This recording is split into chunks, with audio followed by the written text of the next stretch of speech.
Hello and welcome into the Knicks-Verse. Ixnay and the Wixnay. Yeah. We today was actually supposed to be hosted on Sports Vibes TV, but did you hear that? No. Oh, double echo here. But there were some technical difficulties. Actually, it was just an emergency or something. So we'll be without Keith today. Foxy, Ooh. welcome. Yes. Thank you. Thank you. Ooh. Shout out to you. Shout out to the chat. Shout out to the Knicks-Verse family and the SV Nation. Absolutely. Yes. Thank you guys for joining us today. So today we have a battle of streaks.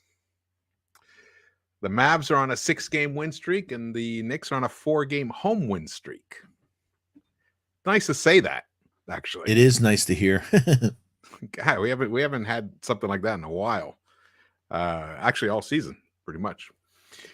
So, any new thoughts on the last game and the aftermath of it and all that jazz? Actually, Spurs. Yeah, I'm just hoping that RJ takes the team over and this, that he's putting his signature on that. All right, I've got it. He made a comment that he feels like all his work is starting to show, and that he's put in that it's all coming together, RJ. Yeah. And I like that. I like that a whole lot. So we don't know which Julius will show up tonight, so we'll see. But I did not like Tibbs' answer about somebody asked him a question about Randall, and he said he's a pro, he'll navigate through it. I don't know what didn't you like about it. Just I have a specific take on what he meant by that. All right, then let me hear the take. Well, I think that Tibbs, I think he prepared for it. I think he was talking to us, but he was really talking to Julius the whole time, especially that second half. Are you talking about his post game? Yes, I am. Yeah, it was a fascinating one. If you guys haven't watched it, you have to watch that post game. Almost every single Tibbs post game is worth watching, regardless. But some are just jewels. That one was especially one. He was talking specifically to Julius for that latter half of that interview. And he's using it as a forum to be able to reach out to him without, confronting him or getting in his face or, anything confrontational whatsoever. Just purely as if this is just the way you got to go. You have to navigate through things. He used that word navigate. Yep, he did. I at least twice in that interview, and I've heard him say it again, or I read that he said it again later on. So that was my take on it. He's trying to show Julius a path out of this, which is don't overreact, just concentrate on what's important in terms of obviously your family and the team, everything for the team. It's all about winning. Just contribute to winning, and everything will play itself out. That was the feeling that I got. I don't know. Maybe you had a different feeling. No, I think you captured it. The whole thing is whether Julius will be listening. But yeah, I hear you talking, but you can't come in. So yeah, we'll see. I think he, like you said, he's made the comment, and now it's up to Julius to navigate through it, keep the emotions in check, play smart basketball. And let's go Knicks. Yeah, I think so. I think let's hope it happens, man. Hey, shout out to the chat, Brandel Perez. Thank you so much for your contribution. Really appreciate that. Hope you guys have a pregame show for every remaining game. Keep up the good content. We're trying. This actually today, we're alternating between channels, and today was supposed to be on Sports 5 TV, but sometimes emergencies pop up. So we took over, we jumped on. And hope it all works out for Keith. I think some car issues. Yeah, man. Lex, welcome, Lex. Good to see you, brother. One of the great mods in the world, man. I love my Lex. Hope all is well with you and the family. Same with Connor Toolin. Hi, Connor. Dank Tanks. Dank Tanks. Welcome, brother. Yes, gonna get some merch cooking soon. I know I've said that before. So far, we've only gotten hats going, and Actually, I do have a couple of hats left. So if you guys want, just email me at Knicks-Verse at Gmail. Just email me and we just do it that way. So it's much more chill. You see what Dank said? What did Dank say? When did we get in the Foxy yeah t-shirt? We should get one of those. Yo. I want the Love Foxy you, Dank. logo. The logo saying it. Yeah, awesome. You're the coolest. Hi, Samuel. I hope all is well. Aviedo. Thank you. Oh man. Well, let's see here. So we're gonna basically we have Dallas coming in. No Kristaps. Yeah, I didn't know whether they were going to play a thing at the last second because it was questionable, but it's a definite he's not in. That's what I'm heard. That's what I'm hearing. Okay. Nothing has changed, and it's where's we surveyed 100 people when you need them. I know. I know. He keeps us on our toes here. Or her. Or her. That's true. We don't know. It could be her. Could be her, man. All right. Hey, if you guys have any specific questions or whatever, just drop them. Please, we love it for us. Because we're basically, we didn't really prepare too much for this. Episode. We're chillaxing tonight. Yeah, we're chilling. We do have this content, this information here, so we can see. I was actually shocked to see that Jalen Brunson is the leading scorer for the Mavericks. I actually thought it was a typo. I didn't think he was the leading scorer. Yeah, 16. It's what it said on ESPN. Now they might have like a minimum threshold of games or minutes played, because I would have thought I'm not even sure what Luka is averaging right now or Kristaps, but that's what they have listed there. And our leading scorer is Julius. He's at 19 points per game. Now he's dangerously close to falling below 19 per game. So we are in interesting waters right now. But his rebounding is still up, and his assists are still about 5 a game, so that's good to see. Yeah, Brunson's not the leading scorer. Well, then that's a mistake there. Because Luka, my homework. Luke is averaging 24.8, Christos 20.6, Jalen 16. Yeah, it must be like a limit of a minimum of games before. Okay. It must be that, because all right, that's cool. There's no way I did, but that's how they have it listed on ESPN. So I just have that up there. Yeah. And the Mavs, they've won 6 in a row, even though the last 5. You can see here they lost 5, won the last 5 in a row, but it's really 6. They beat the Bulls. And, they did. And they beat some good teams. They beat the Nuggets. They beat Golden State. Now they were at home. They were in Dallas and they beat them, but they still took care of business with Houston and OKC. So these are all teams except for Houston that we've lost to. Yeah, absolutely. So, like you said, Brunson's playing really, really good ball. I did a lot of homework on him during the day and yesterday, only because he's an unrestricted free agent at the end of the season. Yeah.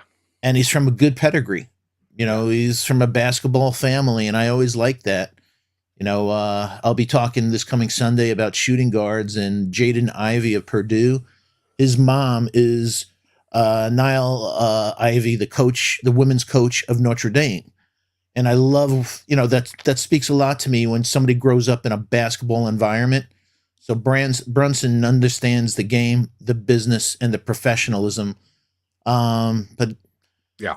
And there's the whole Leon Rose connection with his dad and stuff like that. So, but he shoots 33% from 3. And when I went over all the numbers and stuff like that, I said he's a professional and everything. But you know what?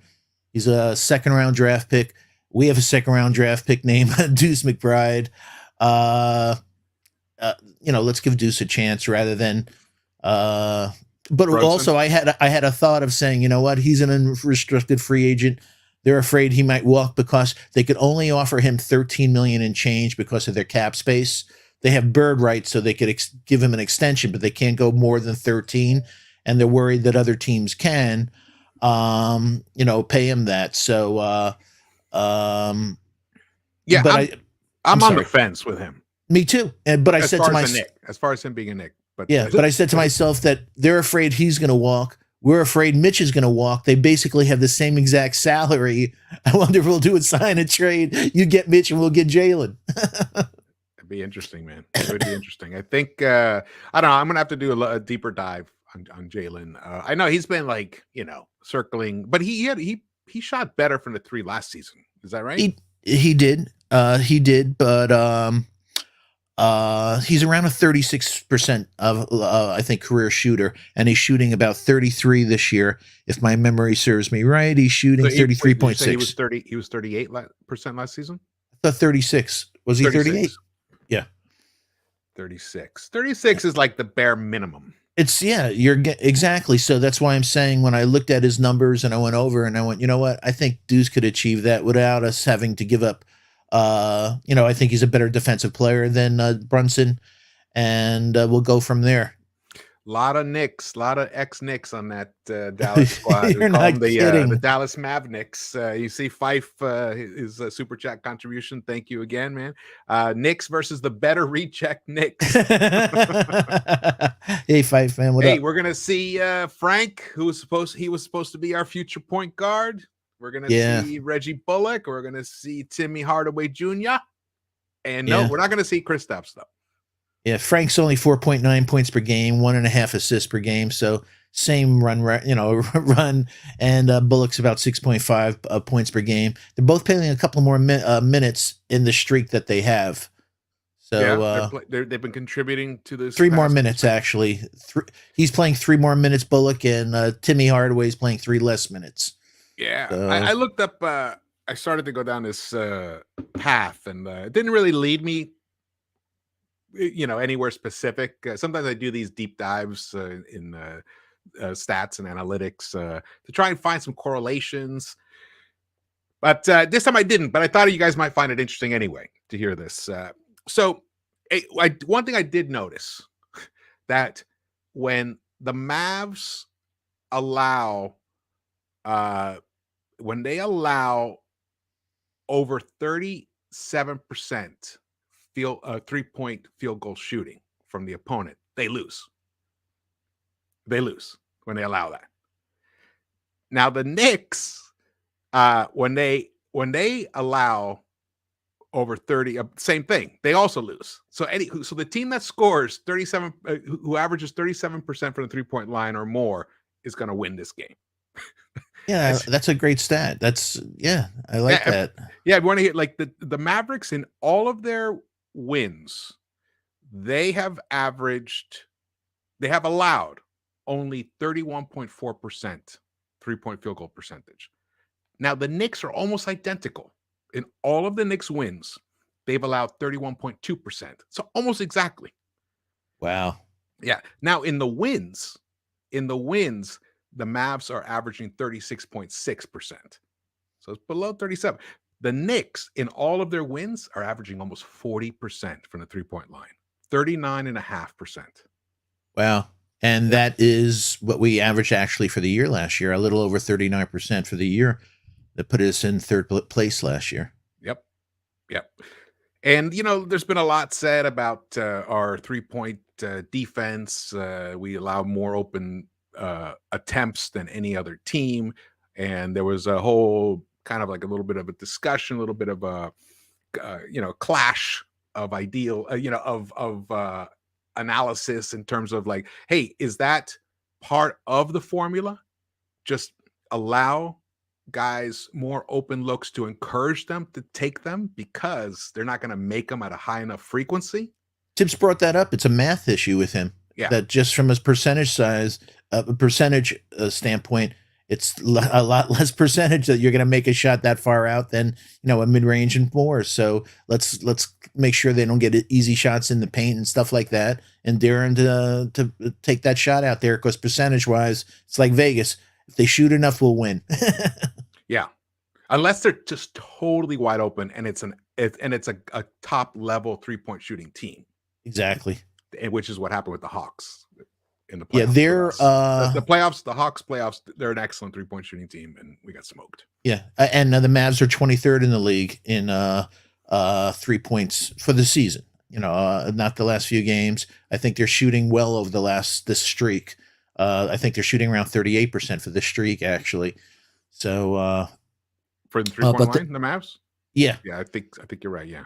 yeah. But they don't get to the line much. They're 24th in league getting to the line. They're 25th in offensive rebounding. So there's areas I think that we could eat tonight, especially our boy Mitch. Yeah. Yeah. The Mavs in all their losses, they're averaging 29.9% from the 3-point line. Yo. The Knicks in all losses are averaging 32.2%, which is not as terrible as I would have thought. Yeah.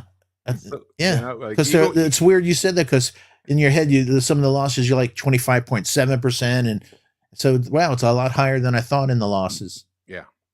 We can't deviate from taking threes, No. especially against a team like the Mavericks. Yeah, and funny, one of my notes about the Spurs game that we only took 82 shots as a team, and again, that's low.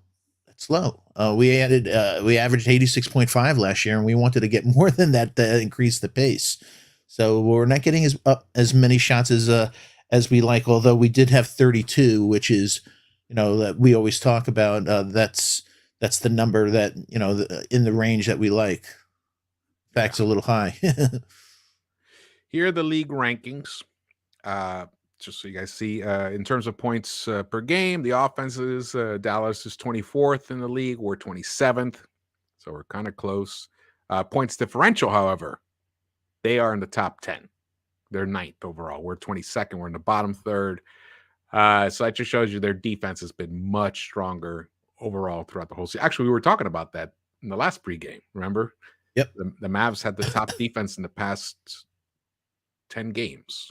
Yeah. And I think for the season, they're third actually in points allowed at 103.3. I believe so, which is an excellent radio station. Yeah, cool jazz 103.3, ladies and gentlemen. Thanks for tuning in. Jazz. It's a jazz. It's a jazz number.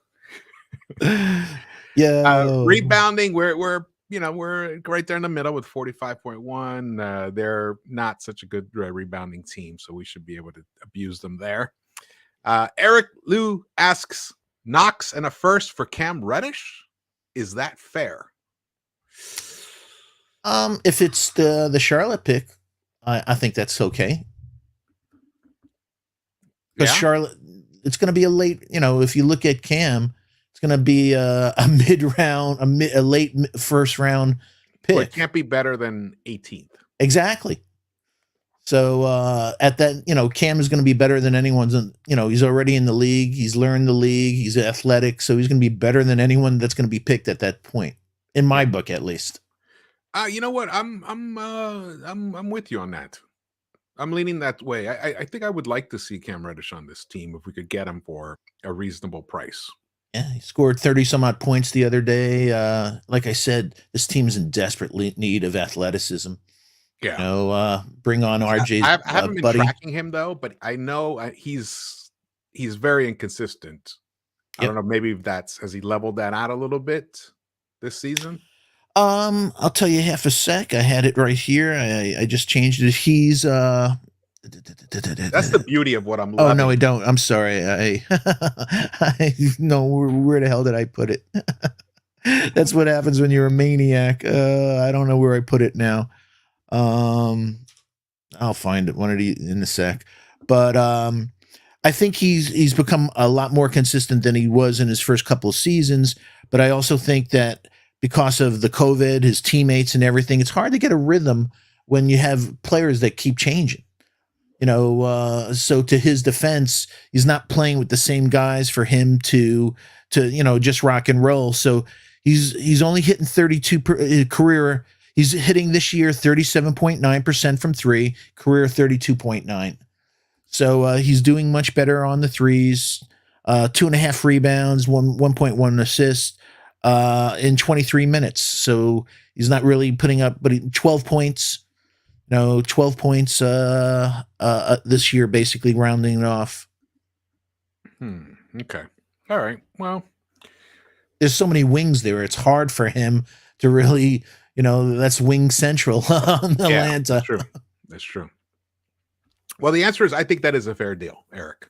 If it's a bottom third, well, I guess the 17th pick wouldn't be that, but the Hornets are playing well, so it's probably going to be at best 18th, 19th pick. And in that case, and we still have our own pick. So the answer to that question is yes. And primarily because we would be adding a nice, dynamic, athletic, defensive-minded, but three-point shooter to this team, and he's young. We'll be basically flipping Knox. I mean, flipping Knox for Reddish. I think that's a good deal. It would cost us a first, but that's what happens when guys start delivering. They're going to cost you a little something. Yeah, and like we just said, that I've been looking at the draft. It's a really bizarre draft this year. Especially for 3-point snipers. There's not really a lot of.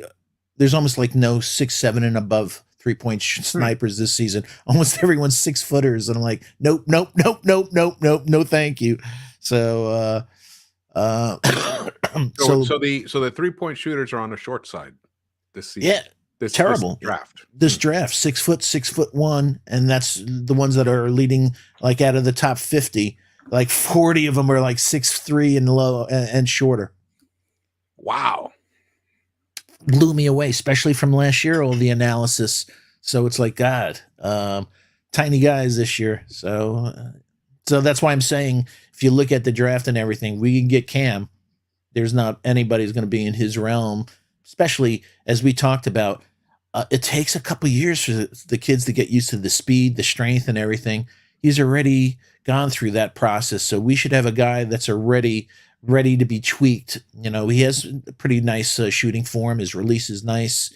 So if we get somebody, the Kenny Paynes, and also, I don't know anything. I knew that RJ and Zion were tight. I don't know whether him and Cam were tight, but they were on Duke together. So they do have that legacy together. Yeah, I'm not sure what their relationship was. I know because Zion and RJ were actually roommates. Yeah. Hey, real quick, just want to do a quick shout out to some of the family. Danny Landis, hope all is well with you and the family. As always, thanks for your kind words. One of my best friends in the world, Bodega Wi-Fi, one of the coolest guys ever. Know him a while now. What's up, Bodega? Salute to him, Real King. Thank you for your big task again. One of the great mods. Real King, does Fox have his own channel? No, but if you want me on Sundays at 8:00, where's the place to be? Sports Vibe TV, and then you see me on the pre-games on both with George and the Knicks-Verse and on that. So us old guys don't have the strength of these young guys doing all the. It takes a lot of work and a grind to have your own channel, and at this stage of my life, I just like doing my homework, my analysis, and coming on with that. But there's a whole lot of work. That's why I love these guys. You have no idea how hard they work. They never sleep. Yeah, it is a lot of work. It's a grind, man. Yeah, man, and that's why But also having you on our channels it's a wonderful gift. It's awesome to have you on, man. And vice versa. And we have another super chat from Fife. Oh yeah. Oh, Fife. What is he? Oh wait. Lex put out. I'd go for that trade. I would rather give Knox in 2 seconds. That actually might be. That could be also in the discussions. Yeah, because we have about 3,420 second-round picks. So I'm with you, Lex. Yeah.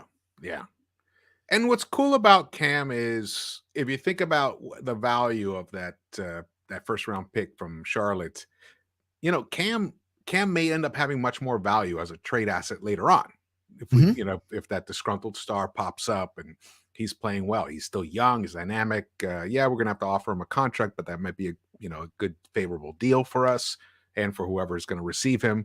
So at some point, picks are attractive, but when they're in the lower third, it's a crapshoot. It's a role player world. Yeah, unless you have Walt Perrin. Exactly. But also, I don't know whether they're holding on to Cam because they still have eyes on Ben Simmons, and that may be one of the because they're going to have to give up a whole lot of players. Herder, this talk, Cam Reddish, Hunter. I think Capella would be part of a 3. May not go to the the 76ers, but he may be part of a three-way deal in order to get the deal done. But hopefully, if Cam's not involved in those sweepstakes, the Ben Simmons sweepstakes, we could swoop in and bring him in. Because last year, folks, around this time, we brought in D Rose, and it changed the rest of the season. So we have two, vectors. Can Rose come back now that he's with the team? He's not playing with the team, but at least he's in the facility, and he can see the guys and start getting into that rhythm. But so hopefully we can get D Rose back for that second half, and whether or not this front office will pull the trigger and bring in somebody with some fresh blood like a Cam Reddish or another player. I don't, the world's talking about, and just shout out to my brother here on his video on Jeremy Grant and with Miles Turner. Please check it out if you haven't seen his latest video. Yeah. Oh, you're on it. Hey, Ixnay, I wanted to make it sound like I was Fife super chat. Thank you, man. He says, I want to see Kemba again. Yeah, well, I mean, the question is when. Not only that, but hi, Fife. Thank you. That's deep. And real quick, shout out to Herbie Mack. How are you, buddy? But it's deep because it seems like he's getting his rotations are getting tighter again. Yeah. I think he played only 8 a couple of games ago, and then I know. 9. So I'm like, and we the three of us, you, me, and Keith, have been saying, go the Golden State route. Go the other way. Go the other way. Let the guys be fresher by the end of the season, not playing so much. At the same time, you're developing some of the young kids. So I'm like saying, if Kemba comes in now, who's the odd man out? It's a philosophical coaching approach, and some it's hard sometimes for guys to move off of it. But this is why I was begging for him to play them in the first third of the season.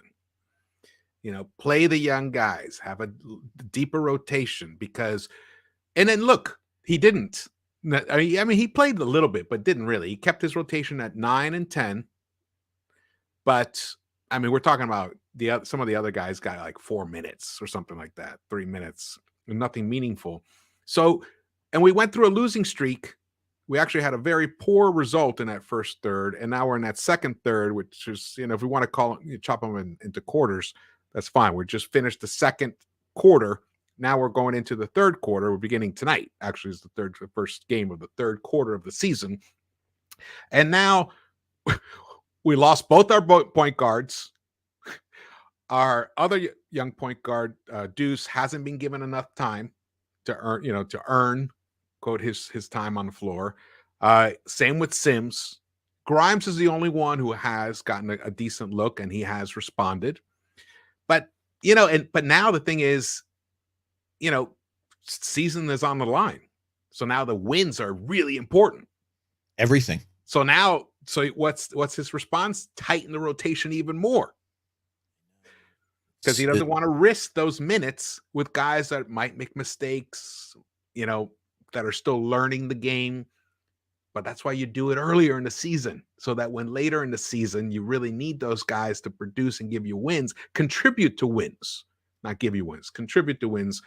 They're going to be there, or at least you'll find out if they're going to be there. Like last year, quickly contributed to wins in a meaningful way. I think he won us a couple of games on his own, but I mean, yeah, Grimes has done that this season, but that's pretty much it. Yeah. And to get back to Fife's thing, the thing that concerned me is before when we made the acquisition or signed Kemba after he was bought out, I read this article from the head orthopedic surgeon or professor of Northwestern University. And he talked about his left knee and his ailment. And he said, the one thing, especially for a point guard, because of the type of, breaking down defenses, what your knee goes through, the act to do stuff like that. He said, he cannot play him X amount of minutes. And what's Tibbs do? So it was almost like I said to myself, and I think I shared with you, is it a conspiracy theory? Tibbs had to know that when he went through that stretch of playing 40 minutes and having that there was going to be a price to pay for that he's going to play those games. Everybody's going to say fantastic. And then the reality is like, I can't play for another 2 weeks now because my knee could not take the wear and tear of me playing those 40 minutes. So he didn't have the discipline, Tibbs, to say, you know what? I got to put a 22-minute, max on Kemba, no matter how well he's playing, because if I let him play more than that, he could be out a week or two. His knee cannot take it. It's science now. It's not an opinion. There's just nothing in there. It's bone on bone. He's had stem cell, he's had stuff done. The stem cell, I mean, theoretically, the stem cell injection is supposed to help with that. Yeah, but it's still speculative, Yeah. So that's why it's like saying you knew this was going to happen, but it's his history in Minnesota, it's his history in Chicago. He runs players into the ground, and history is repeating itself. Absolutely. Hey, salute, still Dre. Yeah, welcome, brother. Let's get the win tonight, Knicks gang. Salute. Yes, it's not going to be easy. This is going to be a tough matchup. The Mavs they're a strong team. They don't have Kristaps or Willie Cauley-Stein, and that definitely does help us. That's really a big benefit for us. Yeah. But again, like we're still down Kemba, so we're probably going to start Burks as the point guard, and 5 screams every time he plays Burks in the starters. Yeah, you know what got lost in the sauce, I think, from the last game? Quentin had 6 assists. Yes, I'm so glad you brought that up. Yeah, that was, and a couple of gorgeous dimes too. You and I were like saying, "Yo, did you see that beautiful no looky?" Hey, but that's what he does. I know what he did in college. Well, that was really his pedigree when he went to Kansas. That he was going to be he was literally a prodigy, one of the top 5 high school players, recruits. So he went there as a point guard. It didn't work out, but he went there because he had those skills. So if he could refine these skills with everything else we're seeing on his defense, crashing the boards, that elite 3-point shooting, whoa, So when I was going over stuff's like, this kid Grimes, every game he does something else that I'm like, this is a keeper, man. Don't put him in any packages. I want to see that. I want to see that, Fabian. Yes, let's put it out in the universe there. Let's go. Grimes. Go, Fabian. I like the way you think, my friend. I like that. Let's see here. Trevor Bailey also put a message here. Thibs usually does not play rookies. Kevin in 2 seconds for Cam Reddish will be great. I like that, Trevor. That's another great reason to make this trade. Because whoever we draft, we're going to have the same discussion next season about it. If Thibs is still here and everything's still the same, we're like, why don't they play blah blah blah? Well, here's a way to get around that. Bring in a young guy who has a tremendous high upside, and hopefully, it'll turn into something. Hey, am I drinks starting to set in, or did you give Bodega a wrench during the show? I did. I gave Bodega a wrench. All right, he's part of the wrench mob. I'm like saying, damn, did that happen, or is that spiked lemonade kicking in all of a sudden? I just did it right during the show. Yeah, I was about to say that. So you made one of the smartest choices of your career. Bodega is one of the greats. Let's see what Bodega put up here. He said, stem cell is different than America. They're only allowed to use blood or the umbilical cord. Best local places to go is Panama for real stem cell treatment. Interesting. It's good to know. I did not know that. Yeah, and also the weed's really good down there too. Hey. No comment. Oh, hey, one of my good friends just checked in. We had such a great conversation this morning. D is balling. All I always say is D is poetic. You talk basketball. He's a great guy, and we had such a good conversation this morning. I could talk to that guy for hours about b-ball. So shout out to him and his family. Brother. He is fantastic. I love my D, man. This is actually a very, very, very important game as far as I'm concerned. The last pregame, we previewed the next 7 games. Of 6 were at home. This is one of those 6 that's at home. You and Keese were hoping we would go possibly 4-3 in that 7-game stretch, as was I. I mean, I think we could go 5-2, but the reverse is true. We could easily go 2-5. I mean, these teams are not, only Houston and OKC were the only real easies, like easies. And we already lost to OKC. Exactly. So, yeah. And so the Mavs are one of the tougher teams that we have to play during this the 7-game stretch. And we're looking out that KP's not there. We're lucking out that KP's not there. Although he's shooting like shit from 3 this year. Yeah, but I could see him coming to the Garden. I know, getting that adrenaline.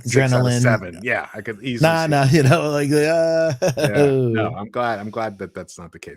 But if we come out, look, they're going to be a tough defensive team. That's why we need to hit our threes. We have to be confident taking them. When you're open, take them. Do not pass up open threes, Knicks. They cannot do that. When they do that, it screws the whole offense up because the ball moves. Sorry, man. The ball moves.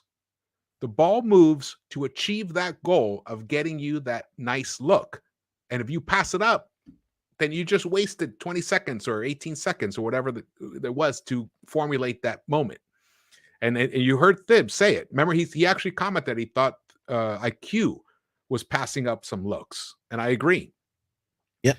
And even though Julius is not hitting that 3, unless you're going to drive and kick it, if you get the double team or you're going to go all the way to the hoop, dunk it. Yeah. Or take the 3. I'd rather have you miss that 3, seriously, in the flow of the office than pass it up, try to dribble. You're going to end up causing a turnover possibly, especially if it's late in the shot clock. Be decisive about what you're going to do. And this team is 29th in blocking shots. There's no Robert Williams there. So I'm looking for RJ and I'm looking for Randall. Get aggressive. Go to the basket. Yeah. And I also get the points in the paint stats. I should have pulled that up. I have it right here. Well, no, I don't have it. I just have it from the last game. I just realized. Oh, okay. Yeah. And we got beat up 48-34 in the last game in points in the paint against the Spurs. Yeah, we did. But that was kind of expected, Yep. Yeah. All right, so, the game's gonna start pretty soon. Absolutely. So we're gonna wind down. Just want to salute to the chat once again. Thank you guys for joining us last minute on into the Knicks-Verse. If you haven't subscribed to the Knicks-Verse, please smash that subscribe, hit that like button, and please turn on that all reminder bell so you don't miss out on any wonderful content from my buddy George. Also, while you're at it, please do me a favor, hit the subscribe for Sports Vibe TV and check us out. Absolutely. And have a great Sunday show. Foxy and Keese. It's a can't miss. Let's see. Any parting thought? Any last thoughts? Just, I think, like you said, this is a critical game, but I think, it'll be interesting. Deuce lit it up last night for 39 points. Jericho Sims had a couple beautiful in the post, fake one way, went up for a little jump hook, something that we haven't seen in 4 years from Mitch. I don't know if they'll get any burn tonight, but we'll see. But it's a big game. And it's a difference of us. We're playing for a play-in, folks. If not, we're going to be having a lot of early draft talks in the next 10 days. We're only 3 wins away from being in the playoffs. It's tight. Yeah. The middle is tight. I know. The East. I know, man.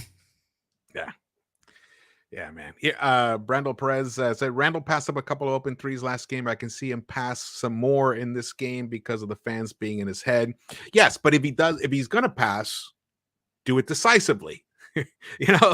Don't hold it, wonder what you're going to do, and then, take a dribble or two, realize, then bail out on the play and then look for somebody. That's not. But he also looked off an open Fournier and gave it to Grimes instead. So I don't know what's going through his head. Like, nah, I had it with you, dude. I ain't passing to you no more. You got shine the other night, and I don't like that. I'm glad you brought up Fournier. It would be really nice for him to have another good, effective game offensively. Absolutely. He's starting to percolate. Him, RJ, IQ, they're all starting to come on. And who else? Who was the other guy? Who was Burks? Yep. Yeah. And Mitch, I hate him when he starts. I like him better when he doesn't play point guards. Burks. Yeah. Unfortunately, but that's not his choice. I know. It's the dinosaur's choice. Yeah, it's the dinosaur's choice. But the dinosaur, he has experimented. just not the way we want him to. But he has experimented. Let's hope. Yeah. Let's see. Maybe tonight will be the night. We see Deuce. We see Hail Sims. Mary, full of grace. Yes, let's hope. Let's hope.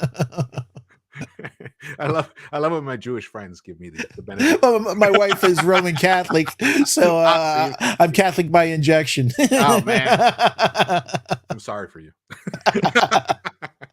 I was a Catholic schoolboy, so. Oh, so was my wife. Was a Catholic schoolgirl. Yeah. Those are the best wives to I get. was asked not too politely to leave the school when I was 12. That's why I love you. You were a wild boy. Hey, it wasn't my fault. That's what I always said. I have no idea how that got in my pocket. All right. Well, thank you, Lex, for moderating once again. Fantastic. Yes, smash that like button on the way out and tell your friends. Absolutely. This is the Into the Knicks-Verse Sports Vibes TV pregame show live with, usually we have Keith here. He's here in spirit as always. I love my brother. And Stephen Fox from Sports Talk with the Fox, which we call him Foxy. And I'm George. And I'm going to tell you guys, we're going to see you soon. Where are we going to see everybody? Around the Knicks-Verse.